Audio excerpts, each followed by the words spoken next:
So are you suggesting, in essence, that cancer can, in some cases, be reversed with diet? It looks like in the early stages that it can. Once it's metastasized and spread, it can't be controlled with diet alone as far as I know, although there's some anecdotal reports that things happen.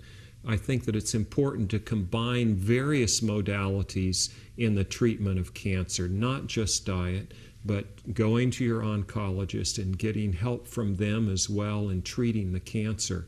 Very important in the treatment of breast cancer, for instance, we now use medications like Arimidex and tamoxifen and some of the others that turn off cancer stimulators. They don't actually kill the cancer cells, but they turn off the stimulation from estrogen. And that's very, very important. It's a real step forward in the treatment of breast cancer. It's been going on now for the last 10 to 20 years, but we're getting that refined as we understand cancer better. If you turn off the stimulation, you will turn off the cancer. If I had prostate cancer, you can bet that I would eliminate milk and all casein from my diet because that is known to be a stimulator of cancer growth in prostates. A recent study just published this past year showed that in men who have 2 glasses of soy milk a day, their risk for prostate cancer falls by 70%. But of course, the cow's milk and the high casein will do just the opposite and increase the risk of prostate cancer death by 4-fold. So even if you have cancer, diet is important, and it's very important to think about stimulation of that cancer. Keep the fat levels low, keep the sugar levels low because sugar pushes insulin up. Insulin is a growth factor, keep that low, and keep the casein or animal proteins low as well because it's the animal protein that stimulates growth in us humans. Now, if you are over in, a foreign country somewhere, or even in this country where there's malnutrition, sometimes animal protein can be a help in growth.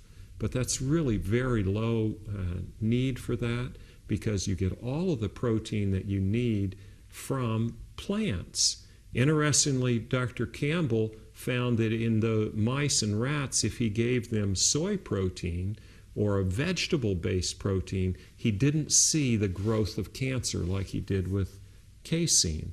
But of course, vegetable proteins aren't as high, quote, biological value. They don't stimulate growth as much as casein does. Interesting. I'm glad you mentioned sugar because I was going to ask you about that. It would seem logical that it would cause cells to grow, including cancer cells. Right.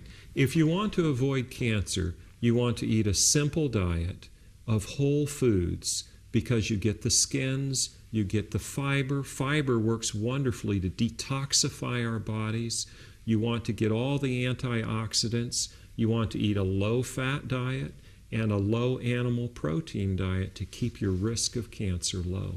So you mentioned the concept of assuring that our body is detoxing well. Tell me a little bit about that and why that's important. Well, we live in an environment that has lots of toxins. We're exposed to radiation. Some of us get sunburns. Sunburn can cause skin cancer. We're exposed to PCBs and dioxins and all types of different toxins which can cause mutations in the cells and lead to cancer. But if we have a diet that's rich in plant foods, we have all of those fibers that absorb the toxins from our food as our food is digested, and then we excrete the toxins.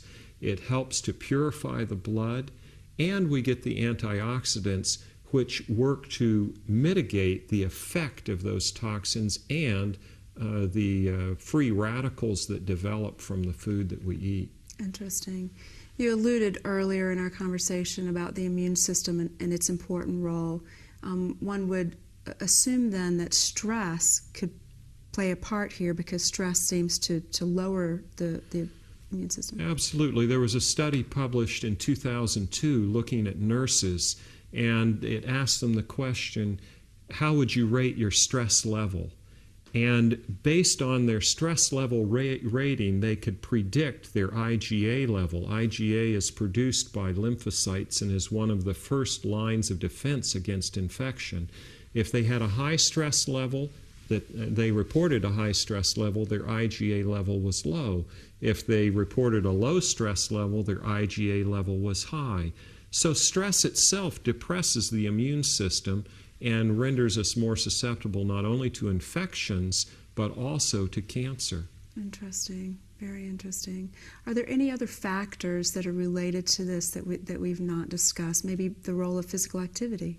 Physical activity is a very important part in cancer prevention, and even after you have cancer, they've shown, particularly in breast cancer, that women that exercise an hour or more a day, their rates of recurrence are much lower. Why is that? We think it's because it's this balance between excess nutrition intake and expenditure.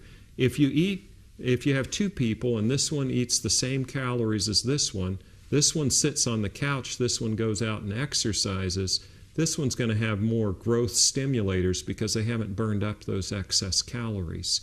Furthermore, exercise stimulates the immune system. So we have two reasons that exercise works. One, it helps burn up the calories that we all eat because it tastes good and we don't really need them. And two, it stimulates the immune system. So exercise also is very helpful in the prevention of cancer. Colon cancer is another one. Exercise, a marked difference if we exercise regularly in the rates of colon cancer. Interesting. I've had folks tell me, but Cheryl, I don't have time to exercise. I don't have time to eat well. And my thought on that is you either need to take time to take care of yourself now, or you're going to have to make time to be sick later. You're going to spend the time. It's just a matter of how and when you spend it. That's right. Thank you, Dr. Howe, so much for joining us. And thank you, audience, for joining us on Healthy Living. If you have any questions about today's programs, future programs that you'd like us to address issues, please feel free to contact us. Call the Wellness Department at Parkview Adventist Medical Center, 373-2162. Again, 373-2162. We also have email, and that's a great way to contact us, healthyliving@parkviewamc.org. Again, healthyliving@parkviewamc.org. Thank you for joining us today, and thank you, Dr. Howe.